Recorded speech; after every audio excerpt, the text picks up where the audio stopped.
कागलमध्ये मतदानादरम्यान मोठा गोंधळ झाला। तृतीयपंथीय मतदारांचा हा गोंधळ या ठिकाणी पाहायला मिळाला। मतदान करू दिलं जात नाही असा त्यांनी आरोप केलाय। पोलीस आणि तृतीयपंथीय मतदारांमध्ये यावेळी बाचाबाची झाली। कागलमधून हा सगळा प्रकार पुढे आलेला आहे। मतदानाच्या दरम्यान एक मोठी गोंधळाची सगळी परिस्थिती निर्माण झाली। काय नेमका सगळा गोंधळ झाला, कागलमधून या संदर्भातला आढावा घेतलाय आमचे प्रतिनिधी प्रताप नाईक यांनी। कागलमधील आपण पाहतो की जावेद पिंजार जे तृतीयपंथीय निवडणूक लढवतात त्यांचं म्हणणं असं आहे की या ठिकाणी आम्हाला आतमध्ये सोडलं जात नाही, पण तृतीयपंथीयांना मात्र या ठिकाणी रोखलं जातं, अशा प्रकारची भूमिका त्यांची आहे। आपण पाहतो की मतदान केंद्राच्या बाहेर हे तृतीयपंथीय आपण आपली भावना व्यक्त करताना दिसतात। मला सांगा की भूमिका काय आहे, कारण तुम्ही म्हणताय की पोलिसांची तुमची निवडणूक पूर्णपणे राजकीय प्रेरित असून प्रत्येक अपक्ष उमेदवाराला दडपण्याचा प्रयत्न केला गेला। ज्या अर्थी एका प्रभागामध्ये 4 लोक ठेवली।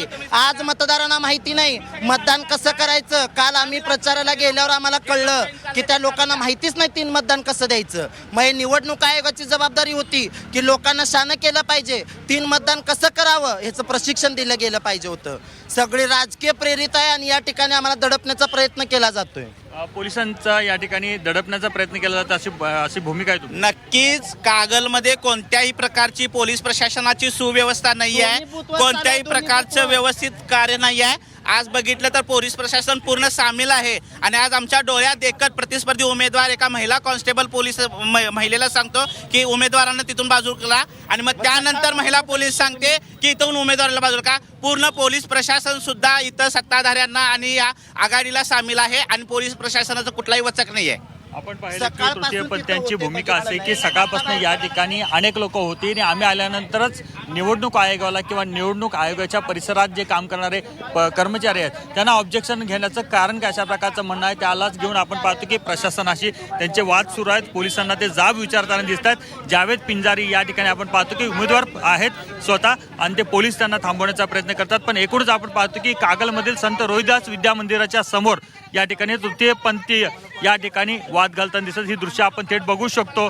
पोलीस अधिकाऱ्यांची त्यांची वादावादी सुरू झाली आहे, ही थेट दृश्य आपण पाहू शकतो। एकूणच आपण पाहतो की या ठिकाणी निवडणूक लढवत असताना पोलिसी बळाचा वापर, प्रशासनाच्या दबावाचा बळाचा वापर आम्हाला करावा लागला अशा प्रकारची भूमिका आहे। त्यालाच घेऊन या ठिकाणी आपण पाहतोय की यांचं ऑब्जेक्शन आहे की अशा प्रकारची भूमिका एकीकडे घेत असतील, एकीकडे दुसरी लोक दुसरीकडे आपण